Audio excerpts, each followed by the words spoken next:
read is a counter oath of office.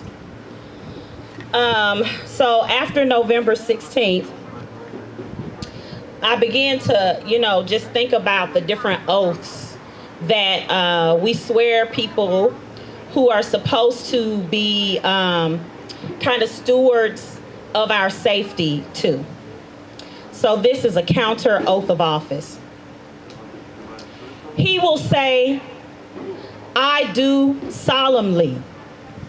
Here you place your hand on any text you deem important. Place your hand on your body. Place your hand on the place you feel most vulnerable. Place your hand in the air. Lift your palm. Surrender your solemnity. He will say, swear or affirm that. I do so affirm that solemnity is not a virtue. He will say, I will faithfully. I accept that behind faith's back is doubt. Faith and doubt hold each other up, but work gives faith and doubt purpose. I do so affirm that faith without works is dead. He will say, execute the office of President of the United States. I am elected by birth into the beloved community. I acknowledge that to be human is biological nepotism. I acknowledge that to remain a community member in good standing, I must engage in intentional kindness. To execute is to finish flawlessly. We are flawed, and we are not finished. This love we fling out into the unsolemn air is flawed, can never be perfect. We absolve each other from perfection. He will say, and will to the best of my ability. We honor all abilities. He will say, preserve. I will preserve choice. I will preserve childhood. I will preserve space for, he will say, protect. I will protect the vulnerable. I will protect our human hearts. He will say, and defend the Constitution of the United States. I will not defend the indefensible. I will defend the safety of the beloved community. I will lift my palm. See, my palm is empty. No weapon, no malintentions, but I can close it into a fist. So help me. So help me. So help me. So help me. Thank you. Thank you, thank you, thank you. All right, what else shall I read? All right, so I'm gonna come back with something that can be a little funny.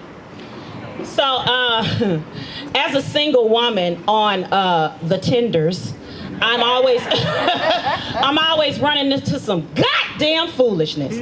So this poem is about one of my dream lovers, and it's called Death Runs an Errand. He was standing between the tomatoes and the bagged fruit. Casket sharp, as my grandmama would say. Wide set brim, close fitting black suit, clean nails, skin like a berry. He was fine, Mr. Death. I was single at the time, so I pushed my cart past him casually. Hell, he was a black man with a job. No kids, good benefits. Sure, he had to work nights, but I was asleep then anyway. We made eye contact, and those lips, slightly pink on the inside, spread across his teeth. He was so black it looked like drapes opening up to a bright white morning. And then I saw it. That first sideways glance, that I'm here with someone double check. I looked in the direction he looked and saw her, a pregnant woman. She looked to be about 8 months at least, eyeing bananas a short way off. I looked back at him. The cast of his shoulders let me know he was busted. I shook my head and moved on toward the fresh flowers.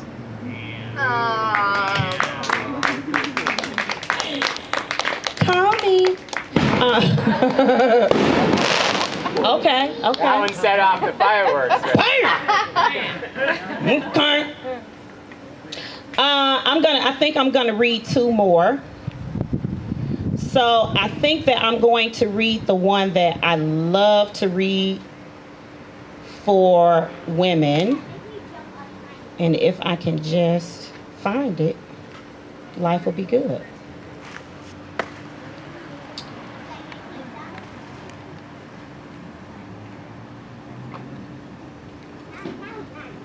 All right. So this next one is called, yay, it came up. This next one has 3 titles. Because my cousin's drama was so deep that it takes 3 titles. So it's called Prescription, or For What Ails You, or Poetry on Demand. And it starts with an epigraph, which is an email a cousin of mine sent me. Quote, right now something to lift my spirits would be great. Something that reminds me that I can make it better for me. Hope I'm not sounding gloomy. Some days are just so busy that I lose myself in it. Let's talk more. Sister, I need some poetry to hope my heart. I need my poetry to be non-addictive. I need poems. I need a quip quickly, a quote quarterly. I need something that will fit on a bumper sticker or a pin. Something I can read instead of a daily devotional. Something that will get them niggas at work off my back. I need a poem better than my vibrator, and even better than somebody else's man. I need a poem that will go with a badass person's stilettos. A poem, girl. A poem I can light during a long hot bath. A poem that smells like musk, lavender, and a hint of patchouli. A poem that smells better than the jacket he left in my closet. I need a poem that will keep me from getting pregnant. A poem that is hormone-free and pro-choice. I need a poem for black girls who considered tubal ligation when the pill wasn't enough. I need a poem that reduces the size of fibroids. And for God's sake, a poem that does not promote yeast. I need a jet black poem. Dangerous, we shouldn't be doing this poem. That was the best head ever poem. A ladies' night drinks a free poem. Jimmy Choo Shoe 99% off poem. Baby, let me get that poem. You don't look a day over 30 poem. I can still wear a belly shirt poem. Ben and Jerry's whole pint poem. Really bad romance novel thoroughly read poem. This outfit is so expensive I hid the receipt poem. High school boyfriend seeing me and saying, I should have married you poem. Best gay boyfriend poem. End of the day and I take my bra off poem. A peace poem. A healthy poem. But most of all a poem that will never make me cry. Thank you. And I think I will end there. It feels appropriate to end there. Love y'all. Love you.